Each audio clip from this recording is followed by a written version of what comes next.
Evet, öğretim üyesi Sayın Evet. Doktor Ali Rahimi ile beraberim. Hoş geldiniz Ali Hocam. Kulak, burun, boğaz hastalıkları Uzmanı. uzmanısınız. Biz de bunun cerrahisinden geniz ve geniz eti, bademcik ameliyatlarından falan bahsedeceğiz.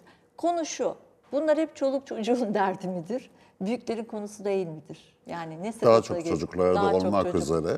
Tabii ki geniz eti bir et değildir. Bademcikte orada gördüğünüz iki yapı değil. Hepsi lenf bezesidir. Aslında lenf bezi, bağışıklığın elemanları. Bağışıklığın elemanları. Ama bu lenf bezelerinde vücutumuzda milyonlarca vardır. Ha, Bu onlardan- boyunda vardır, ondan göğüste vazgeçsek vardır, bir şey koltuk olmaz altı. diyorsunuz Ondan yani. vazgeçmenin çok büyük bir defisit yaratacağını düşünmüyorum. Büyük kayıp değil. Hiç değildir. Ancak onun verdiği zararlar büyük kayıp.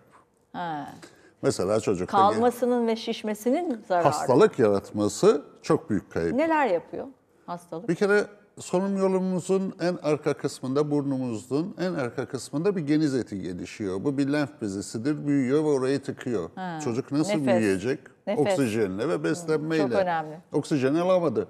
Beslenmesini de bozdu. Tabii ki biliyorsunuz nezle olan insanın hemen burnu tıkanır ve bir daha iştahı olmaz.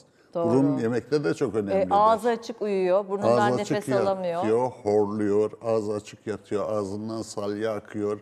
Bir tek bu da değil, orada östaki tüpleri açılıyor. Kulaklar. Orta kulağımızdan burnumuza gelen boruların borularını tıkıyor. Ve böylece orta kulakta sıvı birikimi çocuğun işitmesinde kayıp, kalıcı bir kayıp değil, tıkanıklık daha çok ama 40 desibele geldiği zaman o zaman öğretim durumu düşüyor.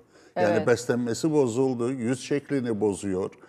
Gelişmesi bozuldu, eğitim geniz hayatı etinden oldu bozuldu. yani. Bunlar hepsi bir tane geniz etindendir. Tamam. Aile nasıl anlayacak geniz eti problemini olduğu çocuğun? Bizim büyük hocalarımız derlerdi ki bir problem, bir hastada tanı koyamıyorsanız anneye sorun, anne kesin bilir. Bilir. Aç anneler çok güzel biliyor. Ağzı açıyor, horluyor, ağzından salya akıyor, işitmesi düştü. Öğretmen ön sıraya aldı, bu dinlemiyor derse dediği zaman anneler hemen biliyorlar ve getiriyorlar. Çok basit bir şeydir. Bir muayene ediyoruz. Kulaklarına, burnuna, boğazına bakıyoruz. Gerekirse kulak testi yapıyoruz. Gerekirse geniz eti için film çekiyoruz. Endoskopik muayenesini yapıyoruz. Ameliyat endoskopik mi? Hayır. Bayağı Ve bunların hepsi bakıldıktan sonra bir tane koyuyoruz. Diyor filmde özellikle ben hastalara göstereyim dedim ki bakın nefes yolu bu kadar daraldı ve bunu açmamız gerekiyor. Bu acil bir ameliyat değil ama acele bir ameliyattır. Yani Her gün kazanç olur. bugün erken ameliyat yaptırırsan. olursanız bugün nefes alır. Aynen. 10 gün sonra 10 gün sonra nefes alır ama bir yıla bırakmamak gerekiyor çünkü yüz şekli bozuluyor biliyorsunuz. Adenoid face, aptal yüzü dediğimiz bir yüz var. Çene geride geride büyüyor, kalıyor. dişler çürüyor. Bunların hepsinden kurtulmak için acele bir şekilde ameliyat Evet. etmek Ne lazım. kadar enteresan ya. Dış görüntüyü bile değiştirecek bir konu. Ufacık bir hani sözde ufacık bir geniz eti konusundan çıkıyor. Peki bademcik onun Bademcik de aynen lenf bezesidir. Oralarda Orada 5 daha tane aşağıda. lenf bezesi var aslında. 2 tane değil. Geniz eti, 2 bademcik. Dilimizin kökü de bir bademciktir. Bir de çok duymuşsunuz farenjit. Evet. Boğazın arka duvarı o da bir bademciktir.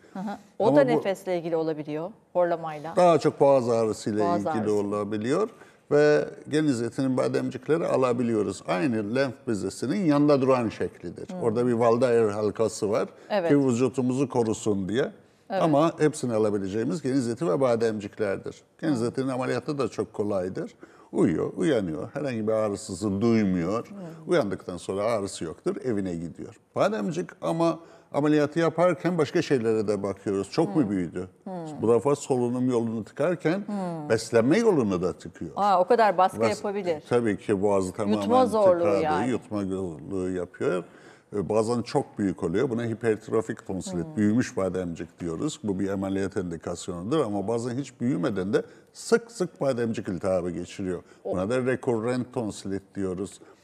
Bademcik iltihabından çok fazla korkmuyoruz. Bir antibiyotik veriyoruz geçiyor ama romatizmal artrit yapabilir. Romatizmal böbrek hastalıkları yapar. Buradan korkarız.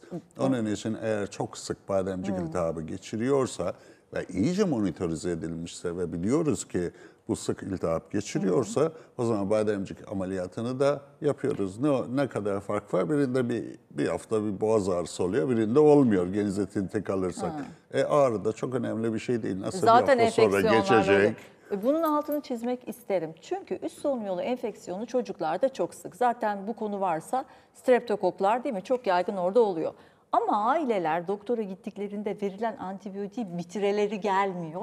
Çünkü canları ilaç kullanmak istemeyen bir yaklaşımda da olabiliyor ya da disipline olmuyorlar. Ya da tam tersine çok antibiyotik vermek istiyorlar. Şey sanıyorlar, her hastalık antibiyotikle geçecek. O da olabilir ama Evet. antibiyotikten şuraya bağlayacağım ilaç az kullanımı anlamında.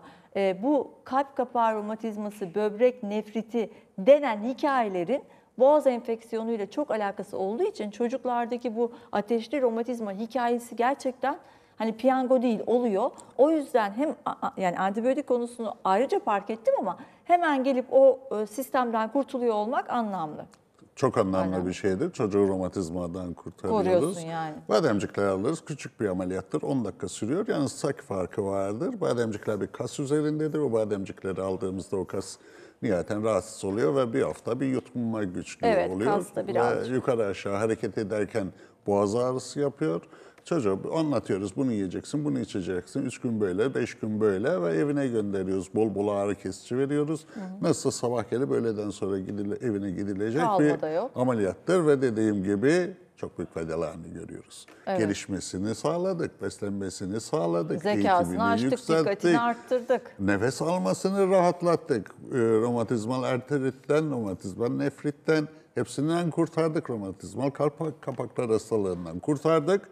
Bedeli bir hafta bir boğaz ağrısı çekmesidir. Evet. Onda Benim şişliği hiçbir falan zararı yok ama aldırasım geldi. Öyle söyleyeyim. Teşekkür ederim Ali Hocam. Sağ olun Ben teşekkür verdiğiniz ederim bilgiler için. efendim.